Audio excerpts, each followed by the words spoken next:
It's all up to you now. All right, over here on the right side of the map, a member of the team Foyu. Some call him an octopus. He is Leenock for you.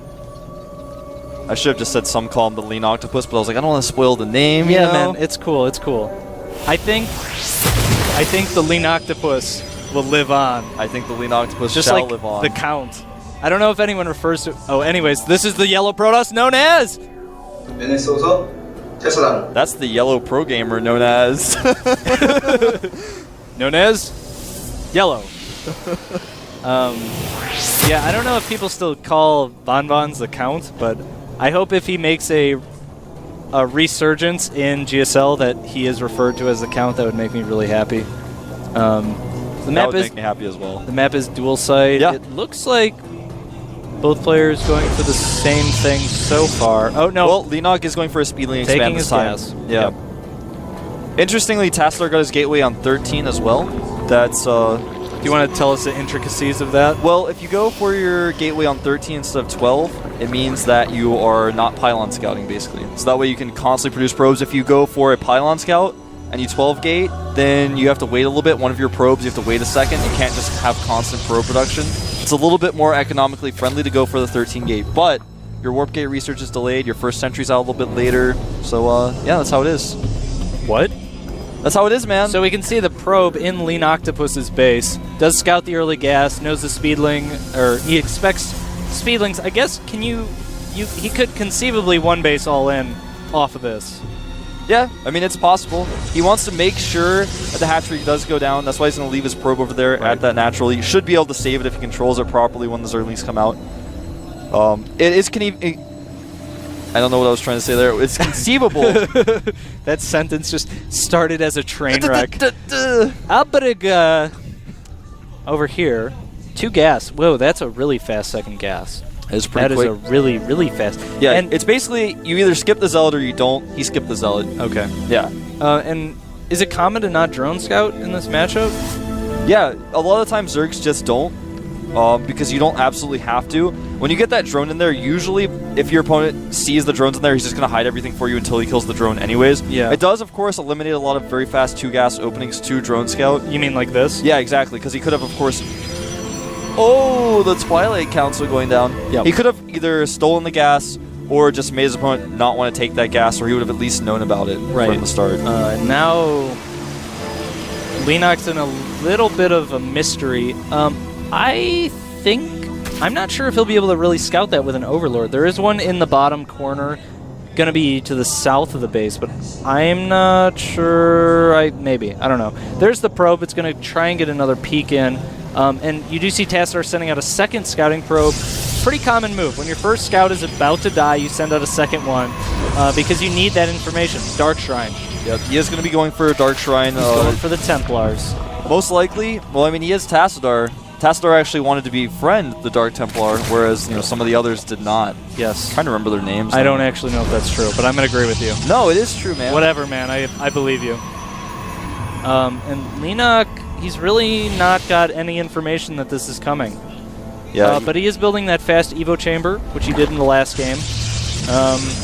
Basically, when you see a Stalker at the top of the ramp, you know some sort of tech is going on. He sees sentries. Yeah, because a Stalker costs less gas. Yeah. He's made several sentries, so Leenock has no idea what's going on. He's going to be really confused by this. That's what Okay. Yeah. That makes sense. And when this hits, he's going to be in a little bit of a pickle. He doesn't have a lair. He does have an evolution chamber, though. But depending on how many DTs Tassadar makes, you can just cancel the spores with his DTs, depending on how it happens. Yeah, and Tassadar is playing so good right now. If you look at the bottom of his ramp, we only got a shot of it. There it is. It looks like a 3-gate expand. Yeah. The timings are all right for it. The only thing that's a little weird is he doesn't have as many units as you would expect. You're exactly right. Here come the Dark Templar. When you do a build like this... There's the spores. Yeah, so he's Leenock is caught up on it. Yeah, he figures it out. He's like, all right, you only have 2 sentries down there. I actually do this build all the time. Oh. It's like a DT expand, except you can kill people if they don't... Whoa, needs to cancel that. Yep. Didn't actually cancel it. Didn't? Nope. Oh, that's not good. Well, and the DTs are going to get to the spore. Are they going to be able to kill that? Yeah, they will. There's nothing to take out those DTs. That spore is just going to go down. think he's going to lose his natural. He may very well lose that natural. Looks like the DTs, instead of going for the natural, are just going to go... Well, now he does see that Spore. If he didn't notice the Spore, things would have gone a little bit differently, but this is looking really bad for Leenock. And DTs can actually one-shot Larva. He may decide to go for those Larva, but in fact, he's just going to go right for the hatchery, and he will get it. He should get the Larva, though, as well. It's kind of a freebie. I'm not sure why he's not doing that. But I mean, in case of Spore, this is kind of what he's on a bit of a timer here. Eventually, the Spores will get down. They'll be able to get in range, and he does want to kill that hatchery before that happens. And see, now he's got neither the hatchery nor the Larva, though. That's true. That's why I go for the Larva. That's true.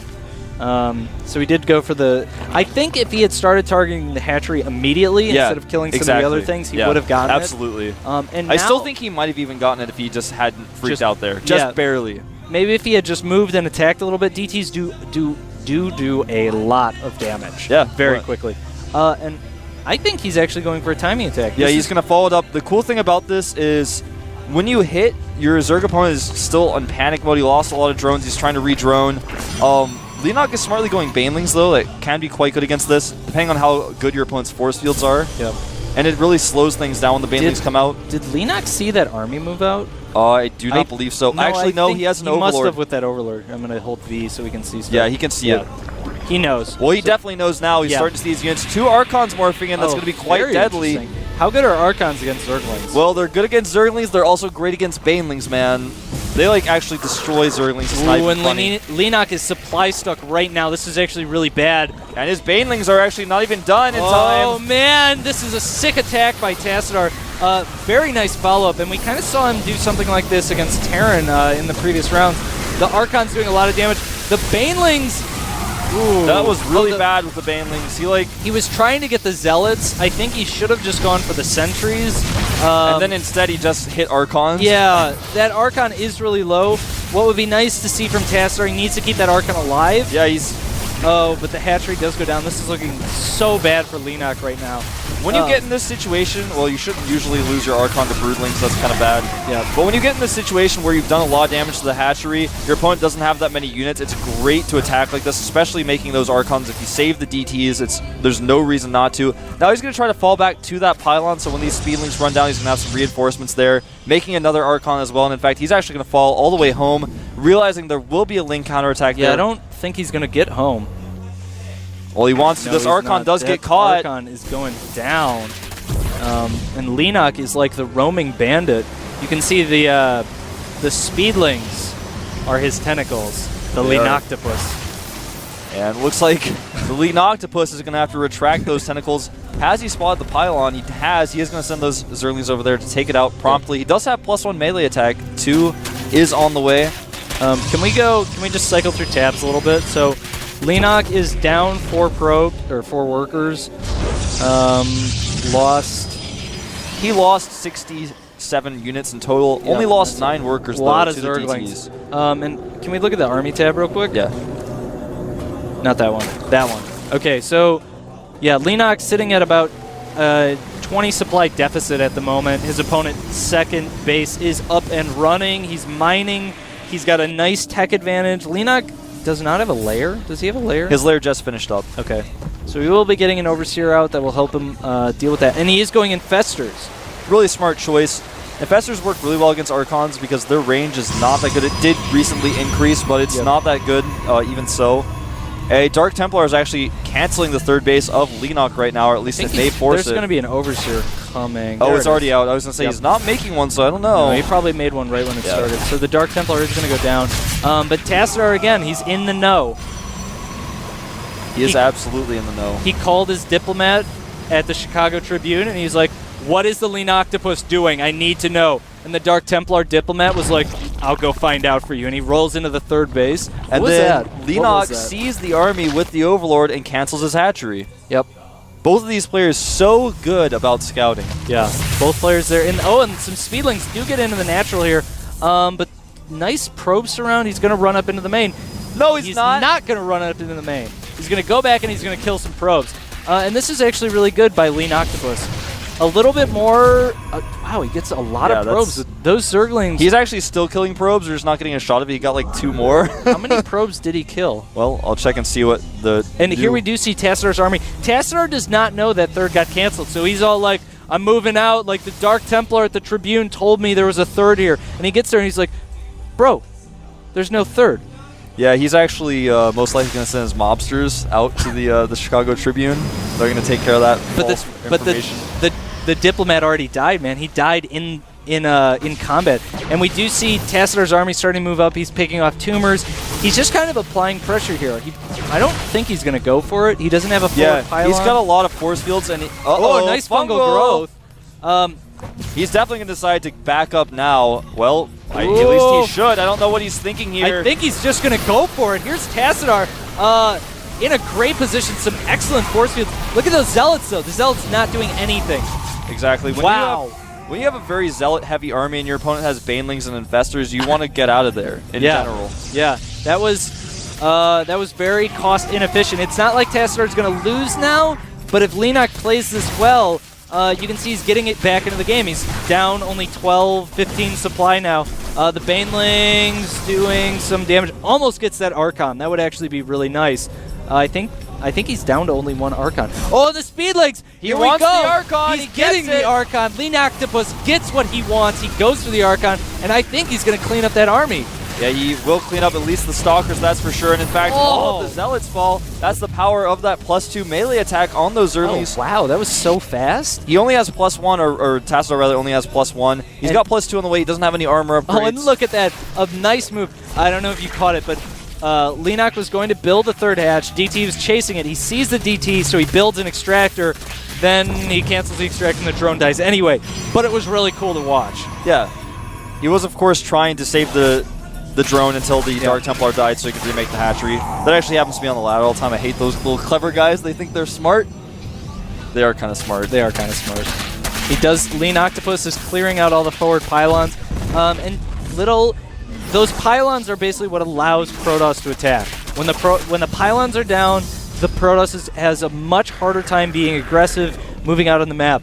And I don't know if on the mini-map you can see Tassadar has taken his third. He kind of realized, okay, 2-base aggression, not going to work. I can't pressure the third anymore. I lost too much. Let's macro. Basically, there's 2 ways you can deal with Infestors. The first way is High Templar and using feedback. The other way is to use Colossi, but because he's already has most of the tech for High Templar, just decided to go down that route. Plus, he can get Storm with it. He can afford that right now. He's got a pretty strong army. When you're ahead, going High Templar isn't that much of a risk because you've already got kind of a good map presence. But the thing is, he's losing his advantages very slowly in a game where I thought it was almost unwinnable for Leenock, just because Leenock's made so many good decisions and Tassadar has made so many decisions that could have gone better, but just were like he went too far. And oh, the Banelings. Tassadar, does Tassadar see that? Oh, and Banelings in the probes have already gone out of the main, but that could go to the natural. They might actually both converge on the natural. I'm not... Yeah, all the probes go into one spot, and Leenock's like, just as I planned. You can see Leenock in his booth. He's massaging his tentacles together, getting ready. He's so ready, man. Spire Hive going tech. up, and Hive tech. Yeah. Is that a fast Hive? That seems like a fast Hive. That is a pretty fast Hive, especially considering the circumstances in this game. I don't know what the... Oh, wow, the Overlord does survive with 10 health. And some Banelings dropped out. Don't think they really killed anything there. Tassadar's doing he's being very patient, keeping his probes alive. He's like, it's okay, I don't need to mine right now, but if I lose all these probes, that could end the game. It certainly could. Now, Tassadar, right now, he's, like I was saying, he's got Storm, he's added those High Templar into the mix. Could, of course, make more Archons later, but he's got those Storms, he's got feedbacks, and Leenock's army isn't really well-equipped to deal with this at the moment. He's making a ton of Spines, or actually he's moving Spines down, but he's preparing to defend his third again as he takes a 4th base. And getting that Carapace upgrade, getting that Spire, those are good choices. He's already got the Hive. He's going to probably make a Greater Spire instantly. That Spire just finished. Yep, there's the Greater Spire. There's no good way to deal with this composition. Does snipe that Overlord. Very nice move by Tassadar. Greater Spire is the best way to deal with this composition because there's not a lot of Stalkers. I mean, there's a decent amount. They do have Blink, but it's not a Stalker-heavy composition. It's more Zealot, Archon, Templar-heavy. Yeah. And if you can just engage in such a way that storms really can't hit your Broodlords, and if they do, it's okay because they don't do that much damage. That's the best thing. And there's that gold base up in the north. It is scouted. He is doing damage. Great job of scouting from both of these players. I've actually never seen such good scouting. I don't... Wait, does Tassadar... Can we... There's an observer, I think, that Tassadar has? Nope. There. So Tassadar has had... Oh, and we do get a shot of it. Tassadar's had that observer the whole time. And he does see the Corruptors now. Yeah, so he's got to know what's going on. Yeah, he knows Broodlords are coming. The only thing is it early enough? I'm not sure Tassadar has enough time to really be ready for this. Yeah, that's Greater Spire is about to finish. There's 1,000 minerals and 1,000 gas saved up here for Leenock, and as soon as that Spire finishes, which is about to, he's going to start probably about 4 or 5 Broodlords. Leenock's just sitting in his booth mashing the B keys like, I need these Broodlords! I need them now! His secretary is like, Leenock, they're not ready! We need more time! And he's like, no! Build my Broodlords! And he's like massaging his tentacles some more. Alright, this base may actually get get that canceled. That could be really nice. He does get the Nexus to cancel, setting Tassadar back quite a bit in his economy there. He lost a fair number of Zerglings, but I think it was worth it. Yeah, Definitely. it was absolutely worth it. The Nexus has been remade. Right now, the 6 Broodlords came out. He's adding a few more Corruptors. He's getting Adrenal Glands right now. He's getting +2 melee attacks. More and more High Templar warping out. +3. Oh, that is... Yep, that is +3. Oh, it is, yeah. So Leenock, he kind of has 2 good opportunities for timing attacks here. Now, or rather when these 2 Broodlords finish, or you wait until Adrenal Glands and +3 melee finishes, and then you go for it, for like the huge super hive timing attack.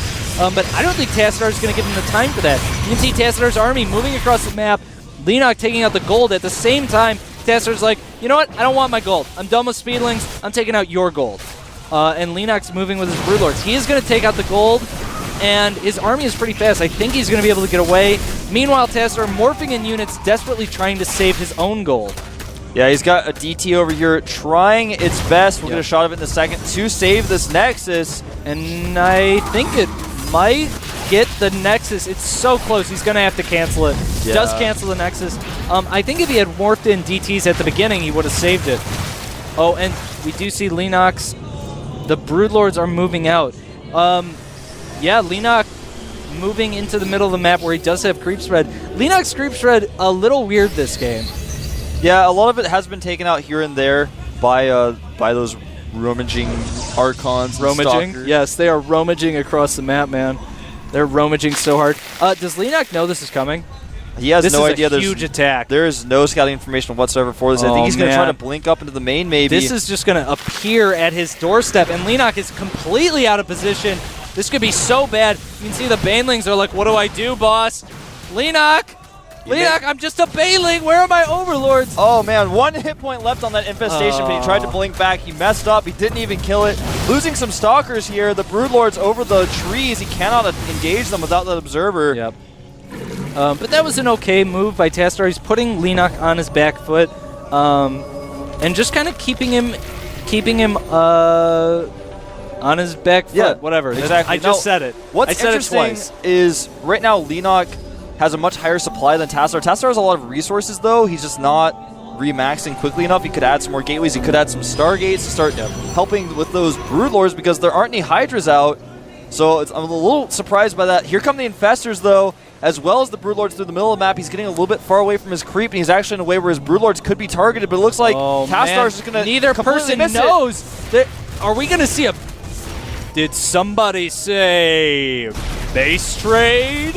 Maybe, man. I think you just did. I think it's going to be a full-on base trade here, and I would actually favor Tassadar in this position. Yeah, he's got a ton of probes out to where they can go and escape and hide structures. Oh, he needs to get those... sorry, go ahead. Well, he's got a much better unit composition in general, I think, right now. And the thing is, now he's going to be able to kind of control how things go, although his probes are just dying left and right. The probes are not being controlled carefully. This is a position you basically have to be doing everything at once, and I'm so excited. Let me run it down for you. Leenock has the less mobile army, so as long as the game stays in these big army versus army battles, he's going to be a little disadvantaged because it's going to be very hard for him to get around to defend and attack bases at the same time. On the other hand, Leenock has energy units. If they have a big engagement and it comes down to like 20 or 30 supply and Leenock saves his infestors, he should win. Energy units are extremely cost efficient in the endgame. The other thing, though, is that there are 10 spine crawlers going up here for Leenock. And I don't think they're going to finish in time. Both players desperately trying to hold on to a mining base. Basically, in the endgame, if one player is mining and the other isn't, the player who's mining should win. That's the rule, like 90% of the time. If you're ever in a position you're like, I don't know what to do, get a base and start mining. That's exactly the absolute best advice. Well, Leenock actually is in a lot of trouble here because what Tassadar did was he killed all the hatcheries and then he just let some zealots go to work at Leenock's main very slowly, and so that he could kill the hatcheries as quickly as possible. And I think that if right now Tassadar just goes to the main and cleans it up, it would be in a great spot. But Leenock he's building hatcheries. Leenock is actually in danger of being defeated by building elimination at this point. He does have drones. He can build one extractor. He's got money for that. Other than that, he's got nothing. He needs to basically... He has to hold this hatchery. That's going to be his last stand. Over here, he's going to lose his entire main. The hatchery that he's hiding inside of Tassadar's base is going to be his last structure. Meanwhile, what both players really want to do is kill all of the main structures of their opponents so that the buildings get revealed. It's really going to be a base race at this point. Leenock has built a gas geyser somewhere. Yeah, I think wait, in the gold, yeah, the top left. Okay, so Leenock has taken the gas geyser in the top left. He's committed to holding that, and he's really doing that because he doesn't think his opponent's going to scout it. It's not an easily defendable position, and I think Tassadar's going to scout it because he's going to send his probes up there. The one thing, Tassadar has enough money to make a Nexus. He has enough money to make 3 Nexus. Leenock has to kill his army. That is the only way for Leenock to win. Tassadar, all he has to do is hold a mining base, and he will end up winning this game. Yeah, it's Leenock in a pretty rough spot here. Yep. Let me give you guys the rundown on units. There's 10 Broodlords, 28 Banelings, which don't have speed. There's 2 Infestors with full energy, one of them a little bit less than full energy, versus 5 Archons of Dark Templar, 27 Blink Stalkers, and 4 High Templar. It's going to be very hard. I don't know, Blink Stalkers against Broodlords. There are a lot of Broodlords. There's 10 Broodlords, there man. There are a ton of Broodlords. Oh, he's going to lose a High Templar here. Yeah, he is going to lose that High Templar. And that's, when you get to a position like this, literally every single unit counts. Losing a probe can mean the game ends for you. Every single unit counts. And you might be like, well, he's got 30 probes. How can that matter? Trust me, as the game gets more and more whittled down, every single... Uh-oh, there's a DT. Does he have it? He does have fungals. Oh, nice, nice. So he does use the fungal growth. Another option is he could use Banelings and blow up next to the DT and kill it. But fungal growth... Well, here's the thing, QXC. That hatchery is now there. He's got an observer. There's no way to kill the observer. I mean, he could kill it only if he fungals it. But all that Tassadar has to do now is check the map, and all he has to do is kill that one hatchery. If he just blinks up and targets it, it's over. Yeah, that is his last building. The thing is, Tassadar does not know that's the last building. Exactly. If you blink up and you try and you kill that hatchery and you lose your whole army, it's not the last building. You lose. Yeah, that's true. That's it. Well, he does have he's trying to get a good idea. Leenock, the Leenock does long distance mining over here with his 6 drones. Leenock, at this point, probably really wishes he had built that hatchery in a place that actually had money. But you can see Leenock is using his lings to clean up all the buildings. Basically, what both players want to do is centralize their opponent's buildings. And what I mean by that is you don't want to does pick off the Overseer, pretty nice. You don't want your opponent to have buildings all over the map, because in a base race position, you want to pick a location. You're like, if I kill this, I win. And that's what Leenock's doing. He's like, Tassadar, you don't have buildings anywhere else. I know. Leenock actually has mined enough to get one more extractor, so he's actually sacrificing like a 1/6 of his income to get another extractor over on the top right, which is actually really smart, though. And right now, Tassadar just wants to find out if there are any more buildings on the map. He doesn't clean up these overlords, but Leenock knows where his army is, and it's in 2 parts. If he kills these stalkers, he should be in a great position. Tassadar shouldn't let this happen, though. He's got an observer on that. He's going to be able to maneuver around. He's going to kill the observer with fungals. Oh, very nice. And the observer does die. I actually think that's a really good move. Absolutely worth it. Yeah. Excuse me. The thing is, Leenock is really on the clock. Tassadar's base has just started mining, I think. Yeah. Is that right? Go to the top left. Yeah. Tassadar is fully mining at the gold. He's starting to build cannons. Leenock start getting some gates up. This is kind of what I was talking about. The player who is mining, he has more strategic options. He can actually do things. Leenock can't do anything. He needs to end the game as soon as possible. Yeah, and it looks like Tassadar may actually have realized that this is probably the last hatchery he has at the very least, and he knows the army's not there. He's going to go for it. Well, there's still an extractor, but Tassadar... Oh, is he going to... They're both going to go for it. Tassadar's going to kill his hatchery. Leenock's going to go for the base. Leenock knows he's got an extractor in the top right. Tassadar, this is what I'm saying. He doesn't know it. He doesn't know where the last building is. Meanwhile, Tassadar's got one pylon. Is that a pylon? Tassadar is one pylon away from that battle. And it's not even that far away. He does snipe the probe. The probe is one probe. Soon he will be revealed, though, and when he's revealed, he's going to have to make a dash for that extractor. He sees it now. He knows it's there. Both players need... Whoever can kill the buildings is going to win. But Leenock doesn't know that that's his last pylon yet. He's going to go for it. Oh, but and he builds a nexus in the bottom right-hand corner. I don't think Leenock can win now. I don't think Leenock can win. Does he have a drone? He doesn't. He doesn't have a drone. His only building is that extractor. And it's going to die. He's going to blink up, kill the extractor, and the game is going to end. GG. That's it. Oh. Whoa. Sick game. Sick game, man. Sick game. And you can see Tassadar, like, not like freaking out because he won, but like, oh my god, oh my god, oh my god. He's going to go home and he's going to go online. He's going to be like, did you guys see that game? Did you see that? I won that game. I'm that guy. Yeah, he is. There's the coach coming in there, telling him he did a great job. That was very, very scary. When you check every base repeatedly, you're like, all right, that's the last hatchery. Sometimes it makes sense to go for it. He also knew the Broodlords were away. He basically just wanted his opponent to become revealed at that point. Yeah. So it was a good move to go for that hatchery, and then Leenock was like, all right, most of your stalkers are down there. I know the rest of your army cannot deal with my Broodlords, so I'm going to assert that dominance and go for that top left base where I know you are.